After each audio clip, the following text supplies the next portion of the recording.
오늘도 주님께서 우리와 함께 계심을 믿으시면 크게 아멘 하시죠. 아멘.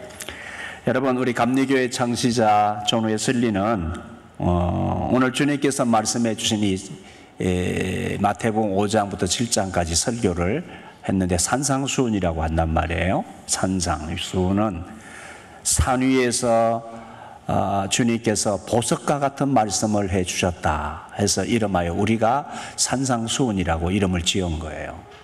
이 말씀 10번째, 산상수훈의 말씀 10번째 말씀, 본문 말씀이 7장 1절과 12절인데 두 부분으로 나누어 설교를 했어요. 1절로 6절은 형제들을, 가까운 사람들, 교우들이나 가족에게 비판하지 말아라.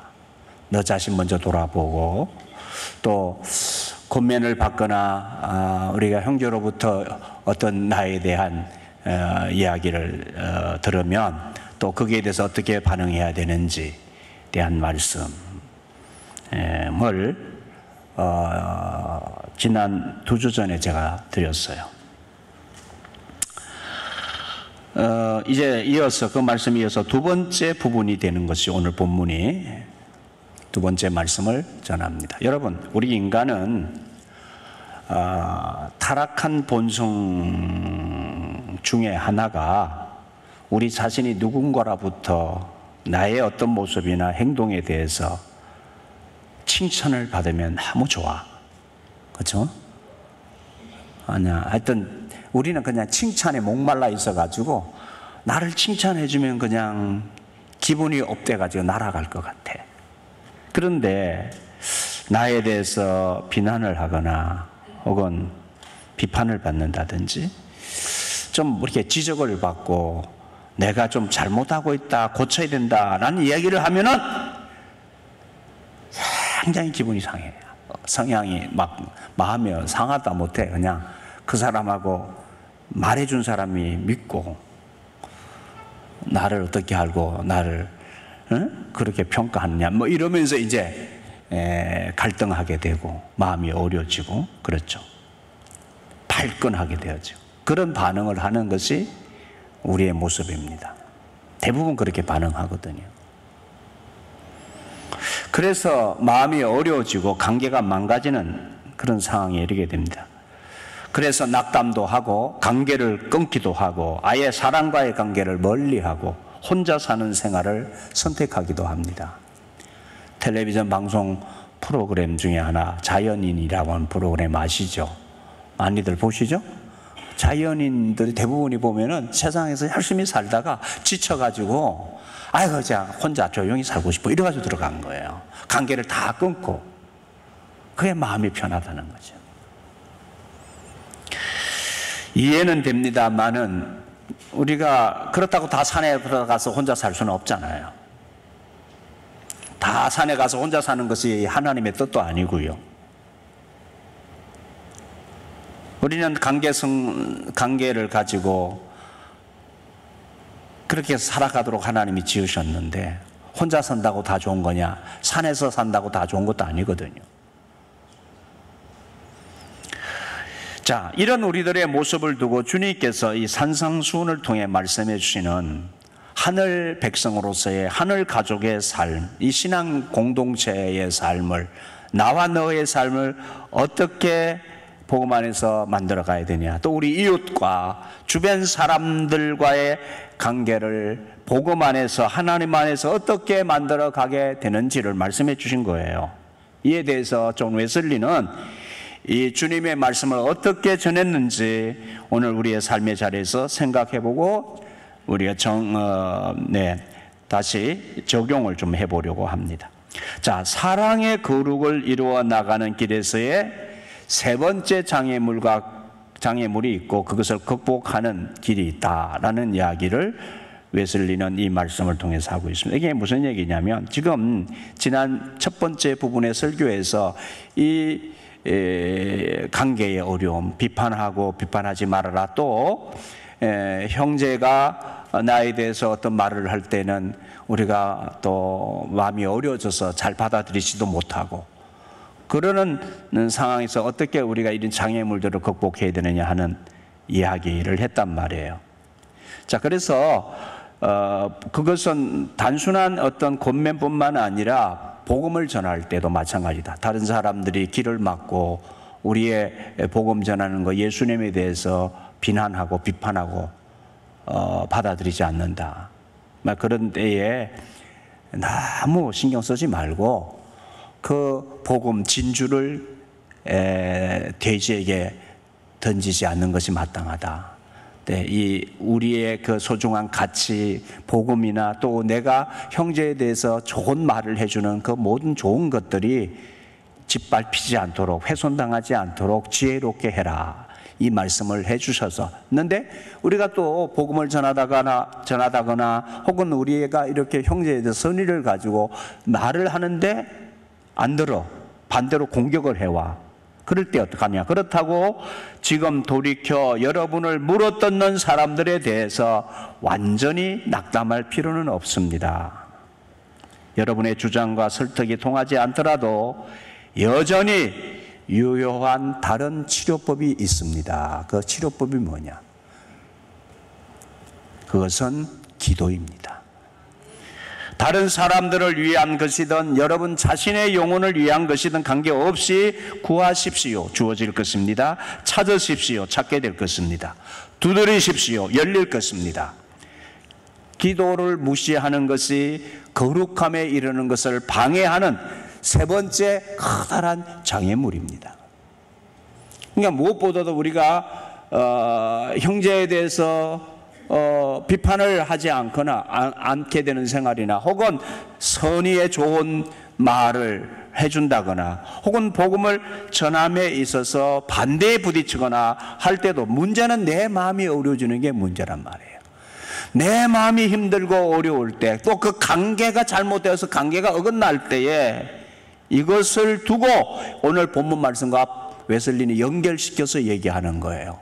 기도가 중요하다. 기도가. 그 모든 갈등과 어려움과 그 어려움은 상대이거나 내 자신이거나 상관없이 중요한 것은 나야. 나. 기도하는 나가 돼야 된다. 그래서 이 부분에서 웨슬리는 이 주님이 가르치신 기도에 관한 말씀을 단순히 폭넓게 모든 상에 대한 일반적인 우리의 삶에 대한 기도에 대한 말씀이기도 하지만 웨슬리는 이 말씀은 기도에 관한 말씀 먼저 앞에 부분과 다 있다고 얘기하는 거예요. 이 구하라 찾아라 문을 두드리라 하는 것은 바로 앞에서 얘기한 관계의 어려움이나 복음을 전할 때의 어려움이나 여러 가지 그러한 상황에 놓여 있을 때에 기도해라. 특정지어서 범위를 특정지어서 말씀을 이어서 설교를 한 거예요. 웨슬리는 그렇게 해석한 거예요. 그 어려움을 해결하는 방안으로서 기도는 우리가 하나님 앞에 구하고 그러면 하나님이 기도하는 그 사람에게 하나님의 사랑을 알게 하시고 형제에 대해서 어떻게 대해야 되는지 알게 하시고 또 내가 형제에 대한 말을 들을 때에 기도하는 내가 되어질 때 어떻게 반응해야 되는지를 알게 하시고 기도하는 자를 거룩하게 하신다는 기도하는 자를 지혜롭게 하시고 기도하는 자를 온유하고 부드럽게 하시고 사람에 대한 사랑이 가득 차 있도록 하신다는 거예요. 그래서 질문합니다. 여러분이 구하고 늘 기도했다면 지금 얼마나 온유하고 부드러우며 사람에 대한 사랑이 가득 차 있겠습니까? 지금이라도 구하십시오. 그러면 우리 주님께서 아름답게 묘사해 놓으신 모든 참된 진리, 복음 안에서 누리게 되는 생활의 전부를 총체적으로 경험하고 완전히 실천하게 될 것입니다. 그러면 여러분의 마음과 외적 행위 모두 주님이 거룩하신 것 같이 거룩해질 것입니다. 그분께서 지정하신 길, 은혜의 수단으로서의 그 길 가운데서 은혜의 길은 꼭 성경을 연구하고 듣고 묵상하면서 금식과 주님의 성찬에 참여하면서 찾으십시오. 반드시 찾게 될 것이라는 거예요. 그러니까 여러분 우리가 범위를 이렇게 지난번에 첫 번째 부분의 말씀과 연결시켜서 이 말씀을 적용하면 그런 거예요. 우리가 어떤 상황에서든 기도하면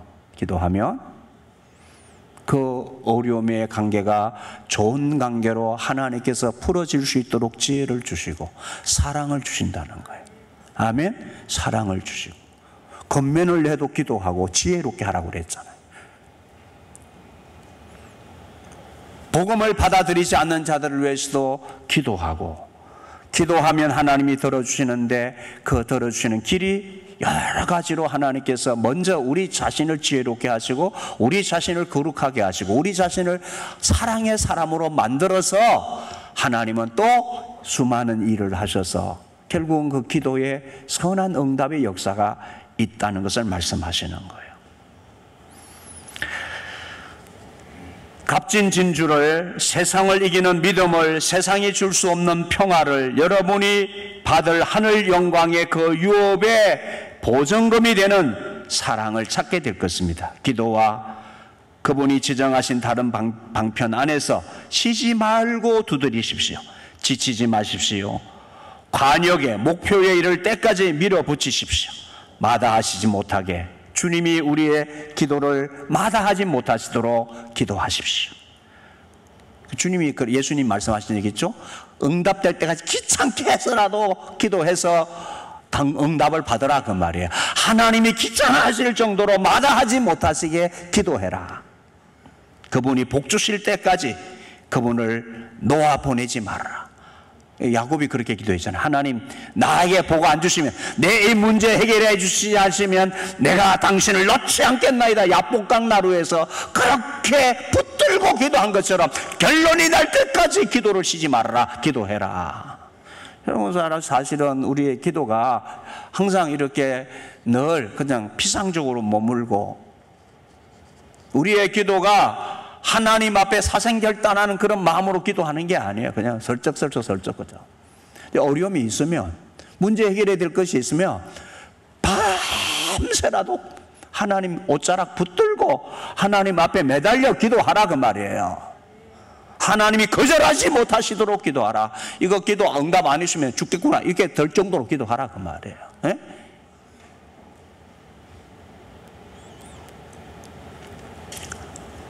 그러면 길이 열린다는 거예요. 예? 그러면 자비, 거룩, 하늘의 문이 열릴 것입니다. 아멘이죠. 아멘이죠.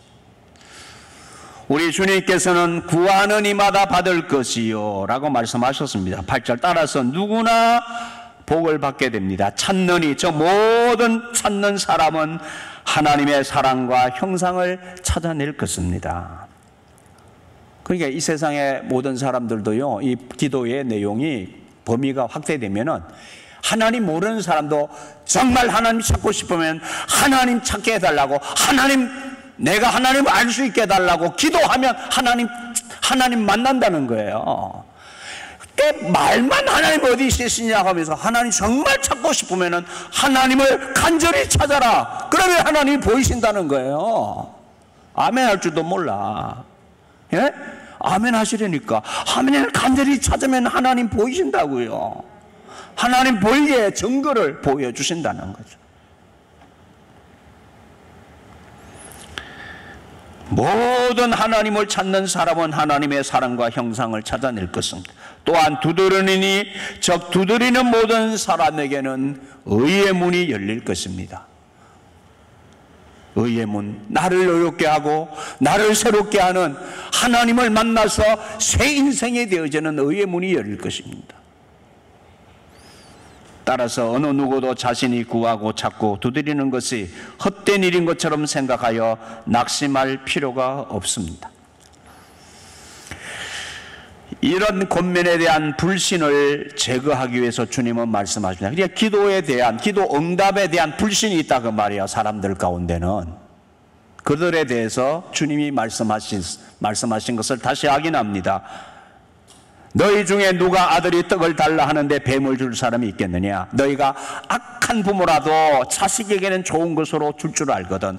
하물며 하늘에 계신 너희 아버지께서 구하는 자에게 좋은 것을 주시지 않겠느냐? 너희 하늘 아버지가 악한 부모보다 못한 분인 줄 아느냐? 악한 부모라도 지 자식에게는 좋은 것을 줄 줄 알지 않냐? 하물며 하늘에 계신 너희 아버지일까 보냐? 이 믿음이 없는 자들아, 이렇게가 주님이 말씀하셨잖아요. 그러니까 이 기도에 대한 하나님의 주님이 말씀하신 권면에 대한 이 믿지 못하는 이 불신을 제거하기 위해서 주님은 확정지어서 이렇게 말씀하셨다는 거예요. 즉 순수하고 혼합되지 않은 선의 정수이신 분이 구하는 자에게 좋은 것으로 주시지 않겠느냐. 10절 11절 말씀. 하나님께서는 이 모든 것을 자기를 사랑하는 자들을 위해 준비해 두셨습니다. 사랑의 거룩을 이루어 나가는 길에서의 네 번째 장애물이 있는데 그 장애물과 극복책에 대해서 이렇게 설교합니다. 그런데 여러분의 기도가 그분과 함께 힘 있는 것이 되려면 여러분은 모든 사람을 사랑해야 합니다. 그렇지 않으면 그 기도는 복이 아니라 저주를 불러드릴 수 있습니다. 이게 굉장히 중요한 말이거든요. 우리가 기도할 때에 기도의 밑바탕에 가장 중심적인 것은 사랑이라는 거예요. 사랑. 그러니까 기도하면 기도를 통해서 하나님은 우리에게 하나님의 사랑을 알게 하시고 그 사랑을 하나님을 사랑하게 하시고 그 사랑으로 인하여 우리가 사람들을 내가 나의 옛 사람으로서는 인간의 타락한 본성으로서는 사랑할 수 없는 사람을 사랑하게 되어진다는 거예요. 여러분 보세요. 기도할 때도 이방인들이 기도하는 것과 다른 우리 그리스도인들의 기도는 왜 다르냐? 우리의 기도에 대해서 주님이 말씀하셨잖아요. 이미 오늘 지금 마태복음 7장 말씀을 나누고 있는데 6장에서 주님이 주기도문을 가르치신 말씀 이미 나누었습니다. 이 웨슬리 설교에서 이미 했어요. 자, 그때 주님이 이 주님 가르친 기도를 가르치면서 핵심이 뭐냐면은 너희는 이방인들과 같이 기도하면 안 된다. 무엇을 먹을까 입을까 매일 가서 복 달라고 그러고 가서 내가 입을 것 많아지고 성공 출세해달라고 맨날 기원하는 그런 기도는 이방 사람들이 하는 기도야. 내가 너희에게 가르치는 기도는 하늘의 뜻을 구해라. 아버지의 뜻을 구해라. 그 나라와 하나님의 나라와 하나님의 의를 구하라. 그리하면 이 모든 것을 너에게 더해 주시라. 이미 주님이 그렇게 말씀해 주셨잖아요. 오늘 다시 구하라 찾아라 문을 두드리라 하신 이 말씀 가운데 웨슬리가 다시 얘기하는 거예요. 우리가 기도할 때에 하나님에 대한 사랑을 빼버리면 이방인들이 기도하는 것과 똑같은 거예요. 하나님의 나라와 의가 뭐냐? 곧 여러분 우리가 기도할 때 가장 중요한 것은 하나님을 사랑하는 것으로 기도하는 거예요. 하나님을 사랑하기 위해서 기도하는 거예요. 더불어 이웃을 사랑하기 위해서 기도하는 것인 거예요. 내 어떤 발등에 불 떨어지는 인간의 욕심을 구하기 위해서 기도하는 것이 아니란 말이에요. 그건 이방인들이 기도하는 거예요. 하나님 모르는 이방 사람들이 자기 신을 스스로 세워놓고 섬기는 그 사람들이 자기 욕심을 채우기 위해서 기도하는 거란 말이에요. 우리의 기도는 하나님을 사랑하고 하나님의 사랑의 포커스가 맞춰지고 이웃을 사랑하는 것에 포커스가 맞춰진 기도가 우리 그리스도인들이 하나님께 드리는 기도입니다. 그러니까 우리가 이웃 가족이나 또 가까운 사람에게 권면을 내도 사랑이어야 돼. 하나님을 사랑하는 것이어야 되고 그 자매와 형제를 사랑하는 것이어야 되고요. 우리가 어떤 말을 받거나 내게 주어지는 권면을 받을 때도 하나님을 사랑하는 마음으로 그 권면을 받고 하나님의 이웃을 사랑하고 그 지체를 사랑하는 마음으로 내가 그 말씀을 받고 그래야 되는데 우리 인간이 그렇게 안 돼 먹었다니까. 타락한 인간은 그렇게 반응을 하기가 쉽지 않아요. 예? 왜냐하면 우리가 사랑한다고 하는 사랑은 한계가 있어요. 연인의 사랑, 부부의 사랑도 제가 결혼식 때가 될 결혼식 때만 말이 잘 안 돼.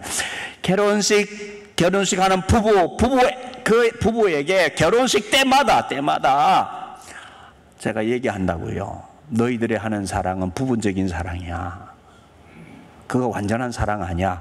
하나님이 우리에게 보여주신 사랑의 한 작은 부분이야. 그런데 잘 생각해봐라. 분석을 해보면은 너희들의 사랑은, 한계가 많은 그 사랑은 이기적인 사랑이야. 이기적인. 정말 사랑해서 내가 너를 선택한다? 아니야. 사랑해서가 아니라 좋아서 선택하는 거야. 사랑이란 말은 좀 더 이따가 써. 내가 너 좋아해. 내가 너 좋아서 선택하는 거야. 그렇죠?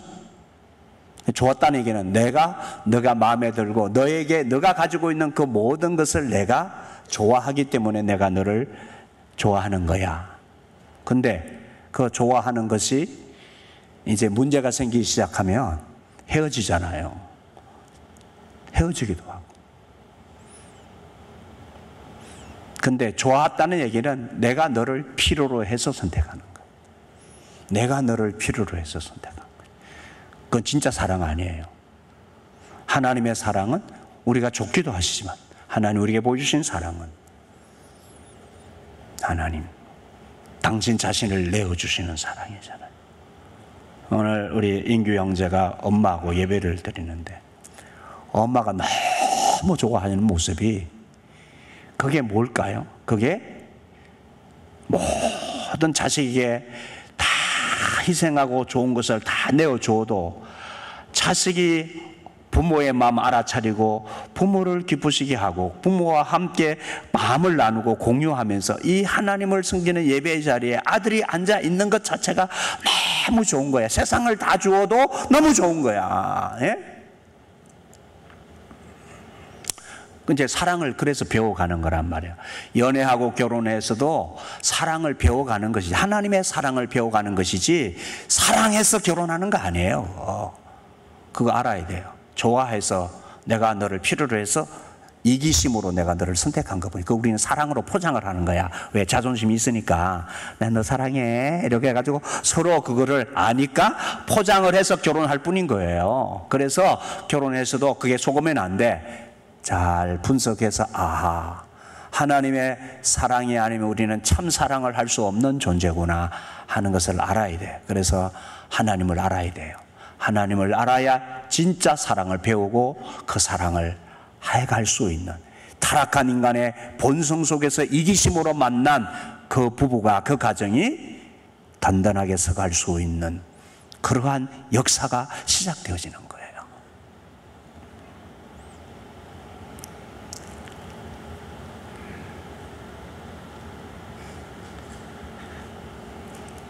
그래서 다시 사랑이 없는 기도, 사랑이 없으면 하나님으로부터의 복을 기대하면 안 됩니다. 그러므로 지체 없이 이 장애물을 치우시기 바랍니다. 여러분의 사랑이 서로에게 모든 사람을 향해 있는지 확인해 보시기 바랍니다. 말로만이 아니라 행함과 진실함으로 사랑하십시오. 그래서 12절로 그러므로 무엇이든지 남에게 대접을 받고자 하는 대로 너희도 남을 대접하라. 이것이 율법이요 선지자니라. 이 말씀은 정의와 자비의 황금률입니다. 이 법은 세상 모든 사람의 마음에 본성적으로 새겨져 있습니다. 그래서 사람들의 양심에 들려질 경우에 그 마음에 정죄받음이 없이는 누구도 의도적으로 어길 수 없는 그런 법입니다. 이 무슨 얘기냐면 이 세상 모든 사람들에게는 하나님이 심어놓으신 영원한 법이 있어요. 영원한 율법 하나가 있는데 그게 양심이라는 법이에요. 양심은 자신도 속일 수가 없어요. 그래서 이것은 하나님이 우리 인간에게 베풀어 주신 하나의 타락한 인간이지만 하나님께서 타락한 인간의 역사를 이어가시면서 하나님의 선을 알게 하시고 구원의 길로 인도하시기 위한, 인간으로서 역사를 지탱하기 위한 하나님이 행하신 선행의 은총의 한 부분이에요. 그 선행의 한 은총의 부분이 율법과도 같은 양심의 법을 주셔서 이 세상 하나님 안 믿는 사람도, 누구도 어떤 사람도 이건 안다는 거예요. 사랑하면서 살아야지. 선한 일이, 선하고 착하게 사는 것이 좋은 것이지, 남을 속이거나 거짓말하거나 퉁쳐먹으면 안 되는 것이지, 이런 것을 다 양심의 법으로 알게 하신다는 거예요. 사람에게 하나님이 넣어놓으신 하나님의 먼저 행하신 하나님의恩총인데 그恩총 안에서 이 세상 사람들도 선하게 살고 사랑하며 살며 사는 것이 평화롭게 사는 것이 좋은 줄 다 안단 말이에요. 그런데 사람은 그 양심의 법부자도 다 안 지키고 숨기고 속이고 그렇게 산다는 거야.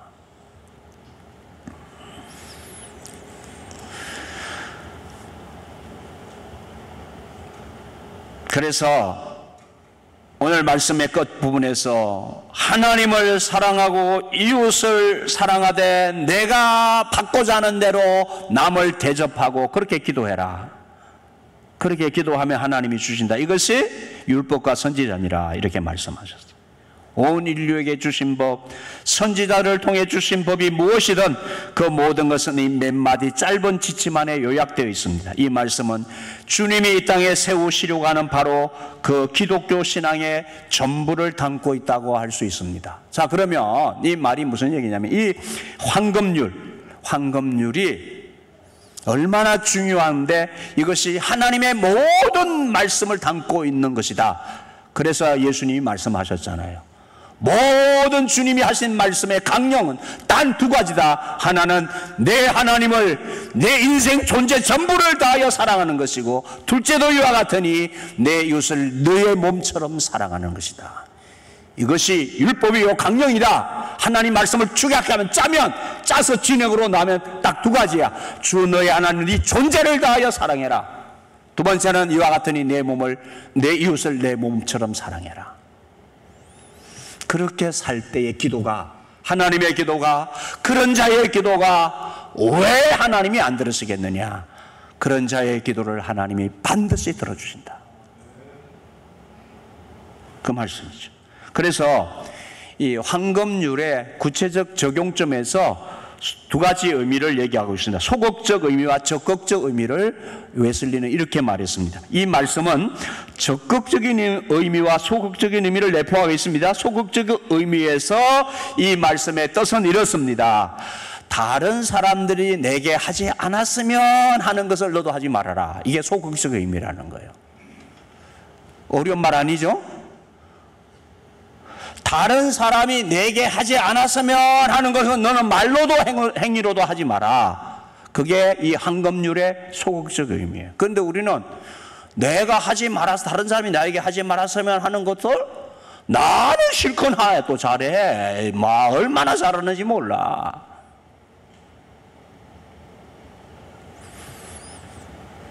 상대방의 입장에서 생각해 보라는 것입니다. 그리고 이 말씀에 보다 직접적이고 적극적인 의미가 있는데 그것은 이렇습니다. 다른 사람이 내게 해주었으면 하고 바라는 것을 힘을 다해 그 사람에게 행하라. 그 말씀이라는 그 말씀. 근데 우리는 거꾸로 하거든. 거꾸로.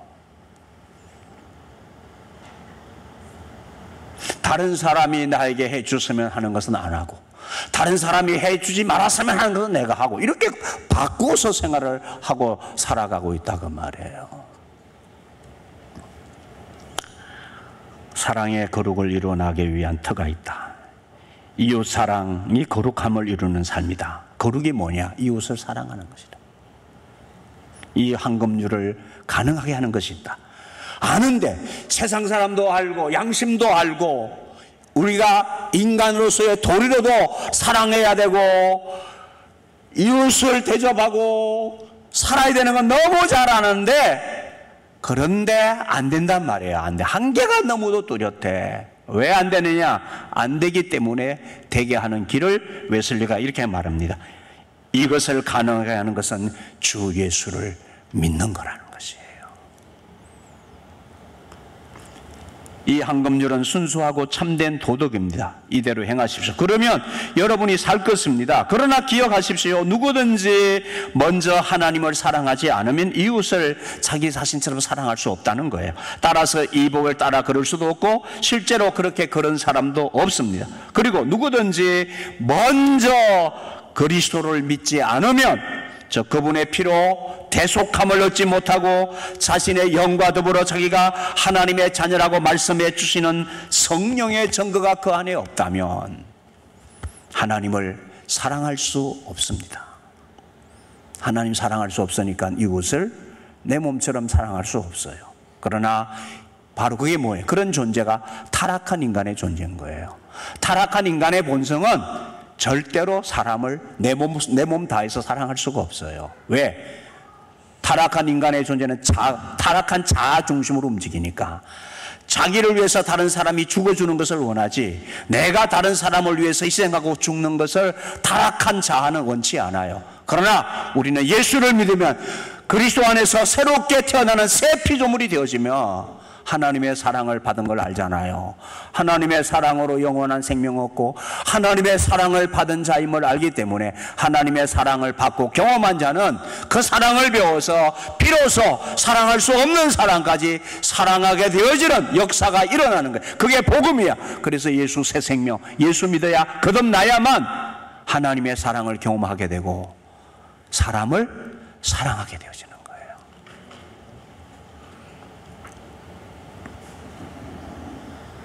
따라서 믿음은 늘 미래의 구원뿐만이 아니라 현재 구원의 뿌리입니다 라고 했어요. 무슨 얘기냐면 여러분 우리가 예수님 믿고 새 생명 얻으면 영원한 생명 얻으면 구원받는다 그러잖아요. 구원받는 게 뭐예요? 구원받는 것은 두 가지 있는 거예요. 하나는 하나님 안에서 하나님의 자녀로 영원히 하나님과 함께 사는 영생의 삶을 사는 것이죠. 그것은 죽어서도 하나님의 나라 천국에 가는 것일 뿐만 아니라 이 땅에서도 우리가 지옥 같은 세상, 타락한 인간의 본성 가운데 수많은 사람이 죄를 짓고 이 세상을 지옥으로 만들어가고 있잖아요. 그 지옥을 서로 경험하면서 누리고 있잖아요. 이런 세상에서 하나님을 사랑하는 사람들이 이웃을 내 몸처럼 사랑하면서 살아가게 되어질 때에 하나님의 나라를 누리게 되어지는 그 뿌리가 되어지는 그것이 우리가 누리는 하나님의 은총이에요. 이 나라, 이 세상에서 우리는 예수 믿고 구원받을 때 우리의 가정 안에, 우리의 역사 안에, 이 사회 안에, 나라 안에 하나님의 나라가 이렇게 자꾸 확장되어져 가는 이 나라를 우리가 누리는 것이 구원이란 말이에요. 구원의 장래성과 미래성과 구원의 현재성을 알아야 돼요. 구원의 현재성. 예수 믿는 그 순간부터 우리에게는 이렇게 주님을 사랑하고 하나님을 사랑하고 이웃을 사랑하는 삶 가운데 타락한 인간의 본성 안에서 움직이지 아니하고 새 피조물로서 반응하고 이제는 하나님의 사랑을 받은 자로서 결단하고 반응할 수 있게 되어지고 우리는 내 목숨을 내놓고도 이웃을 위해서 죽을 수도 있게 되는 거예요. 아멘이시죠? 그래서 하나님을 사랑해서 이웃을 사랑해서 순교하는 거예요. 복음을 위해서 죽는다는 것은 하나님을 사랑하고 이웃을 이 땅의 영혼들을 위해서 사랑해서 죽는 거예요. 그 예전에는 가능치 않은 거예요. 예수 믿기 전에는 가능하지 않는 일이 예수를 믿음으로 가능해지는 일이 생기는 거라고 말이에요. 그래서 이런 사랑을 할 수 있는 것은 예수님이 누군지 알고 예수님이 왜 이 세상에 오셨는지를 알고 그분이 왜 나를 위해서 죽으셨는지를 알고 왜 우리 인간이 이렇게 지옥을 만들어 사는지를 알아야 되고 그래서 그 예수를 믿음으로 인격적으로 받아들임으로 내 영혼의 내 존재가 변하게 되어져서 하나님을 이제는 사랑하는 새 피조물, 이웃을 내 몸처럼 사랑하는 새 피조물의 삶이 되는 거란 말이에요. 그러니까 만약에 이 예수 믿는 것이 아닌데도 사랑하며 살 수 있다 말하는 것은 새빨간 거짓말. 그건 윤리와 도덕이에요. 윤리와 도덕이 인간에게서 완전히 이루어질 수 있으면 예수 그리스도 오실 필요가 없었어요.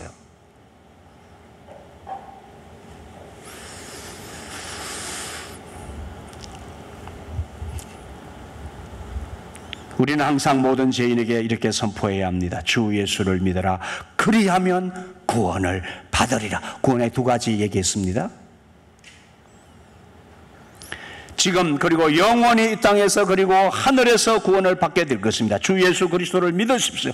그러면 그 믿음이 사랑을 시작하게 하고 세우고 온전히 실현시켜 나가게 될 것입니다. 여러분의 주 하나님을 사랑하게 될 것입니다. 우리 하나님이 먼저 여러분을 사랑하셨기 때문입니다. 그리고 자기 자신처럼 이웃을 사랑하게 될 것입니다. 단지 사랑에 반대되는 것, 저 모든 불친절한 생각이나 말 또는 행위를 금함으로써가 아니라 다른 사람이 여러분에게 보여주었으면 하는 대로 그들에게 모든 친절함을 보여줌으로써 그렇게 이웃에 대한 사랑을 실천하고 정대시키는 것이 여러분의 영광과 기쁨이 될 것입니다. 웨슬리가 이 주제로 이렇게 결론을 맺었습니다. 여러분, 하나님이 먼저 우리를 사랑하셨다고요. 그리고 자기 자신의 이웃을 우리는 그 하나님의 사랑을 배워서 사랑하게 된다고요. 그리고 이제는 그리스도 안에서 예수를 믿으면 그렇게 하나님을 사랑하고 이웃을 사랑하는 삶으로 살아가는 것이 우리에게는 하늘나라로 기쁨과 영광이 되어지는 거예요. 그것이 우리의 삶의 실존, 이 현실에서 그렇게 살아가는 자에게서 보여지는 하늘의 영광이에요. 우리에게 주는 하늘의 기쁨이에요. 아멘이시죠? 기도하시겠습니다.